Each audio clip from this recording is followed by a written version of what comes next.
ನಮಸ್ಕಾರ. ನಾನು C B ರಂಗನ ಪ್ರೀತಿ ಮಕ್ಕಳೇ. ನೀತಿಕತೆ ಸಂಖ್ಯೆ 543A. ಯಾರ್ಯಾರು ನಮ್ಮ CBR ನೀತಿಕತೆಗಳು ಯೂಟ್ಯೂಬ್ ಚಾನಲ್ಗೆ ಸಬ್ಸ್ಕ್ರೈಬರ್ ಆಗಿಲ್ಲ, ದಯವಿಟ್ಟೆಲ್ಲ ಸಬ್ಸ್ಕ್ರೈಬರ್ ಮಾಡಿ, ನಿಮ್ಮ ಸ್ನೇಹಿತರಿಗೂ ಹೇಳಿ. ಈಗ ಕಥೆಯನ್ನು ಆರಂಭ ಮಾಡೋಣ. 543A ಕಥೆಯ ಹೆಸರೇ ವೈದ್ಯರ ಔಷಧ. ವೈದ್ಯರು ಡಾಕ್ಟ್ರು.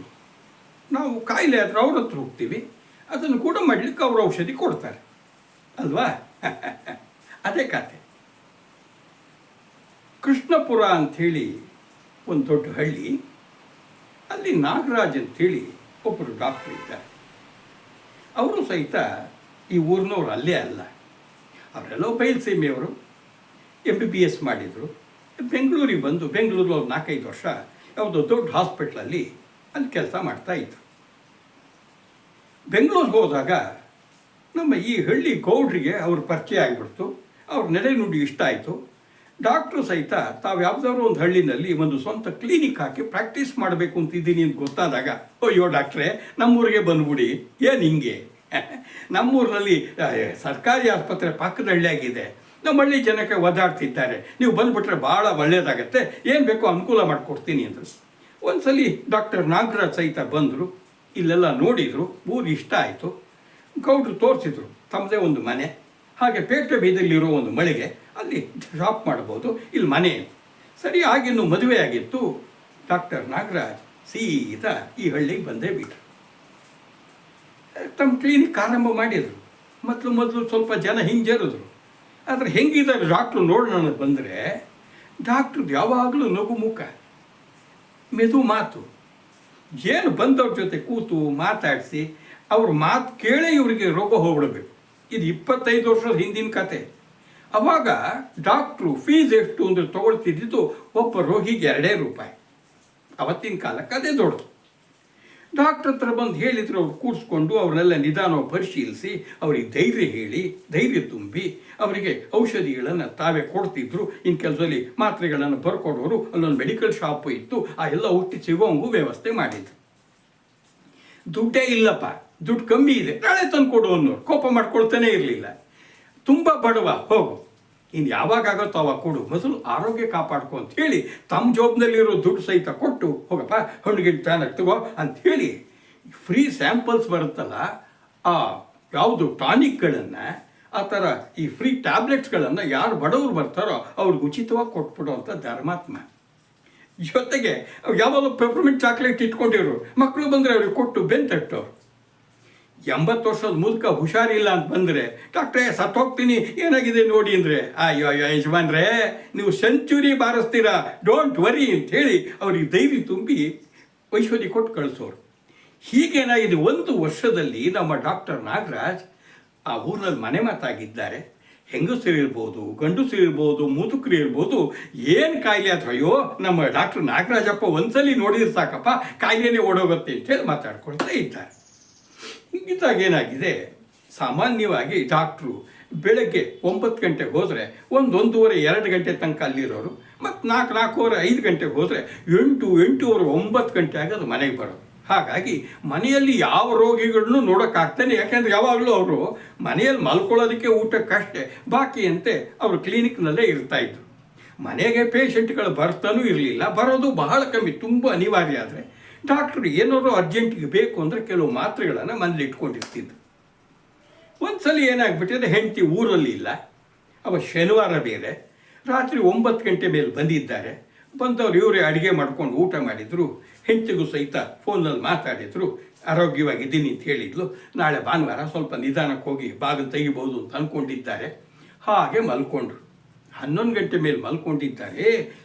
ಯಾವಾಗಲೂ ಎಚ್ಚರ ಆಯ್ತು, ಯಾರೋ ದಬ ದಬ ದಬ ಬಾಗಿಲು ಬಡ್ತಿದ್ದಾರೆ. ಡಾಕ್ಟ್ರೇ ಡಾಕ್ಟ್ರೇ ಡಾಕ್ಟ್ರೇ ಅಂತ ಕೂಗ್ತಿದ್ದಾರೆ. ಇವ್ರಿಗೆ ಅದೇ ಹೊಡ್ಕೊಳ್ತು. ಬಾಗಿಲು ಮುರಿಯೋಂಗೆ ಇಷ್ಟು ಗೊಗ್ಗುರ ಧ್ವನಿಯಲ್ಲಿ ಯಾರಪ್ಪ ಹೀಗೆ ಕೂಗಾಡ್ತಿರೋರು, ಬಾಗಿಲು ಬಡಿತಾ ಇರೋರು, ಕಳ್ರು ಬಂದ್ಬಿಟ್ರ ಅಂತೇಳಿ ಅಂತೂ ಇಂತೂ ಹೆದರ್ಕೊಂಡು ಬಾಗಿಲು ತೆಗೆದು ನೋಡ್ತಾರೆ. ಕಳ್ರು ಇದ್ದಂಗೆ ಇದ್ದಾರೆ, ದೊಡ್ಡ ದೊಡ್ಡ ಗೂಟ ಇಟ್ಕೊಂಡಿದ್ದಾರೆ. ಡಾಕ್ಟ್ರೇ ಅಂತ ಹೇಳಿದರೆ ಮುಂದೆ ನಿಂತವನು ಏನಪ್ಪ ಏನಾಗಬೇಕು, ಏನು ಯಾಕೆ ಹಿಂಗೆ ಕೂಗಾಡ್ತಿದ್ಯಾ ಅಂದಾಗ ಅವನ ಕೈ ಮುಗ್ದ. ಡಾಕ್ಟ್ರೇ ನನ್ನ ಹೆಸರು ಚಿಕ್ಕಣ್ಣ ಅಂಥೇಳಿ ಕಣ್ಣಲ್ಲಿ ನೀರು ಬರ್ತಾ ಇದ್ದವನಿಗೆ. ಅರೇ ಇವ್ರು ಕಾಡ್ರಲ್ಲ, ದರೋಡೆಕೋರಲ್ಲ. ಅಯ್ಯೋ ಪಾಪ ಅಂತೇಳಿ, ಏನಪ್ಪ ಏನಾಗಬೇಕು, ಬಾ ಒಳಗೆ ಬಾ ಒಳಗೆ ಅಂತ. ಇಲ್ಲ ಡಾಕ್ಟ್ರಿ ನಾನು ಹೇಳ್ತೀನಿ ಕೇಳ್ಕೊಡಿ ಅಂತೇಳಿ ನಮ್ಮಪ್ಪ ಪೈಲ್ವಾನ್ ಪಾಪಣ್ಣ, ಕಲ್ಲು ಮನುಷ್ಯ, 20 ರೊಟ್ಟಿ ತಿನ್ನೋನು, 10 ಮುದ್ದೆ ಗುಟ್ಟು ನುಂಗೋನು ಡಾಕ್ಟ್ರೇ. ನಮ್ಮಪ್ಪ ಈಗ ಹೊಳಾಡ್ತಿದ್ದಾನೆ, ಹೊಟ್ಟವು ಅಂತ ಏನು ಮಾಡಿದ್ರು ಗುಣ ಆಗ್ತಾ ಇಲ್ಲ ಡಾಕ್ಟ್ರೇ, ನಿಲ್ತಾ ಇಲ್ಲ, ಸತ್ತೋಗ್ತಿ ನಿಂತಿದ್ದಾನೆ. ಅಲ್ಲಿಂದ ನಮ್ಮಪ್ಪನ ಕರ್ಕೊಂಬರೋಣ ಅಂದ್ರೆ ಅಲ್ಲಿ ದಾರಿ ಇಲ್ಲ ಡಾಕ್ಟ್ರೇ ಏನಾದರೂ ಔಷಧಿ ಕೊಡಿ. ನೀವು ಬರೋಕ್ಕಾಗಲ್ಲ ಅಲ್ಲಿಗೆ, ನಾವು ನಿಮ್ಮನ್ನು ಕರ್ಕೊಂಡೋಗಕ್ಕಾಗಲ್ಲ, ನಿಮ್ಮನ್ನು ನೋಯಿಸೋಕ್ಕಾಗಲ್ಲ ಡಾಕ್ಟ್ರೇ, ಏನಾದರೂ ಔಷಧಿ ಕೊಡಿ, ಅವನ ಹೊಟ್ಟೆ ನಿಲ್ಲಿಸಿ ದೇವರಾಗ್ರಿ ನಮ್ಮ ಪಾಲಿಗೆ, ಇಲ್ಲಾಂದರೆ ನಮ್ಮಪ್ಪ ಸತ್ತೋಗ್ಬಿಡ್ತಾನೆ, ಅಯ್ಯೋ ಅಂತ ಕಾಲಿಗೆ ಬಿದ್ದು ಬಿಟ್ಟೆ.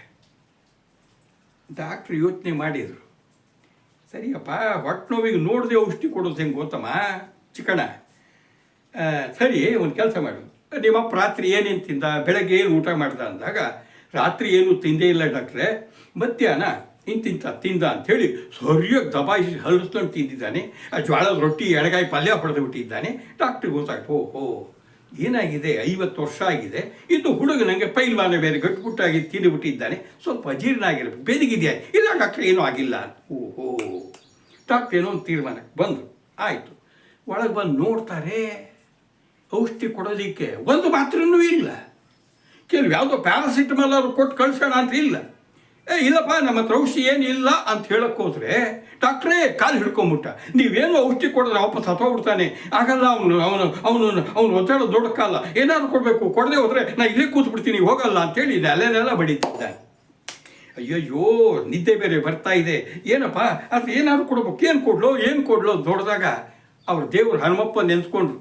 ಮನೆಗೆ ಹೋಗಿ ಒಳಗೆ ನೋಡ್ತಾರೆ, ದೇವ್ರ ಮನೆಯಲ್ಲಿ ಮನೆಗೆಲ್ಲ ನೆನ್ನೆ ಇನ್ನೂ ಸುಣ್ಣ ಹೊಡೆಸಿದ್ರು. ಅಯ್ಯೋ ಹನುಮಪ್ಪ ಅಂತ ಏನೋ ಬುದ್ಧಿ ಕೊಟ್ಟಂಗಾಯಿತು. ಒಂದು ಬ್ಲೇಡ್ ತೊಗೊಂಡ್ರು, ಗೋಡೆ ಮೇಲಿರೋ ಸುಣ್ಣವನ್ನು ಸ್ವಲ್ಪ ಕೆರೆದ್ರು, ಒಂದು ಪೇಪರಿಗೆ ಹಾಕ್ಕೊಂಡ್ರು, ಚೆನ್ನಾಗಿ ಗುಜ್ಜಿದ್ರು, ಅಲ್ಲೊಂಚೂರು ವಿಭೂತಿ ಇತ್ತು, ಅದನ್ನು ಹಿಂಗೆ ಮಾಡಿ ಸುಣ್ಣದ ವಾಸನೆ ಬರ್ತಿದ್ದಂಗೆ ಮಾಡಿ ಒಂದು ಸಣ್ಣ ಪಟ್ಟಣ ಮಾಡಿ ತಂದು ಕೊಟ್ಟು, ನೋಡು ಚಿಕ್ಕಣ್ಣ, ಹೋಗು, ಮೊದಲು ಮಾಡಬೇಕಾಗಿ ಇದಿಷ್ಟೇ, ನಿಮ್ಮ ಅಪ್ಪನಿಗೆ ಒಂದು ದೊಡ್ಡ ಲೋಟದಲ್ಲಿ ಬಿಸಿನೀರು ಕುಡಿಸು, ತುಂಬ ಬಿಸಿ ಇರಬಾರ್ದು, ತಣ್ಣಗೂ ಇರಬಾರ್ದು, ಕಾಫಿ ಗಿಫಿ ಕುಡಿತಿರಲ್ಲಪ್ಪ ಹಾಗೆ. ಆಮೇಲೆ 10 ನಿಮಿಷ ಬಿಟ್ಟು ಬೆಚ್ಚಗಿರೋ ಹಾಲ್ನಲ್ಲಿ ಈ ಪುಡಿ ಹಾಕಿ ಚೆನ್ನಾಗಿ ಕೂಡಿಸ್ಬಿಡು, ಗುಣ ಆಗುತ್ತೆ, ಹೋಗಪ್ಪ ಅಂತ ಕೂಡಲೇ ಆಯಿತು ಡಾಕ್ಟ್ರೆ, ಆಯಿತು ಏನಾದ್ರು ಮತ್ತೆ ಬರ್ತೀನಿ ಅಂತ ಹೇಳಿ, ಬೇಡಪ್ಪ ಏನಾಗಲ್ಲ ನಡಿ ಅಂತ ಕಳಿಸ್ಬಿಟ್ರು. ಮತ್ತೆ ಬಂದು ಮಲಗಿದ್ರು. ಎದೆ ಡವ ಹೊಡ್ಕೊಳ್ತು.